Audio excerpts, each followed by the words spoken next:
சிந்திச்சிருக்கோமா பெண்களை பற்றி? பெண் உரிமையெல்லாம் பேசுவோம். பெண்களுக்கு நடத்துகிற இதழ்கள்லயே இன்னும் கோலம் போடுறது, சமைக்கிறது, காய்கறி வாங்கிறது, வீட்டை சுத்தப்படுத்துறது, டைனிங் டேபிளை சுத்தப்படுத்துறது, வீட்டுக்காரன் துணியை எப்படி துவைக்கிறது, இது எதுக்கு பெண்களுக்கு இந்த பத்திரிகை?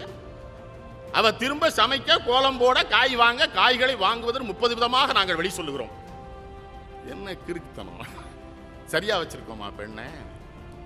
இதில் இன்னொரு வருத்தம், பெண்ணும் சம்பாதிக்க வேண்டும், அவளுடைய பணமும் எனக்கு தேவை என்று சொல்லுகிற ஆண் மக்கள், பெண்கள் பொது இடத்திற்கு வேலைக்கு வருகிறாங்களே, அவங்களை பற்றி அவதூறு பேசாமல், தவறு சொல்லாமல், குற்றம் சொல்லாமல், அவளை யாராவது ஒரு ஆணோடு இணைத்து பேசாத நடைமுறை இந்த நாட்டில் இருக்கிறதா?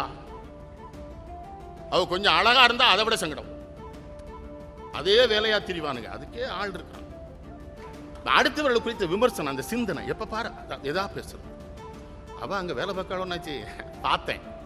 இந்த பார்த்தேங்கிறதுக்குள்ள பரிமேலழகர் உரையே இருக்குது. அதுக்குள்ள நீங்க அவன் அதுக்குள்ள அவ்வளவு விஷயம் வச்சிருப்பான். அந்த இது நான் என்ன கேட்கிறேன், ஒன்று அந்த காலத்து ஆடவர்களை போற நீ சம்பாதிச்சு அவளை காப்பாத்து, அவ சம்பாத்தியம் வேணுங்கிற பிறகு அந்த பிள்ளைய படுத்துற எப்படி சரி? ஒன்று.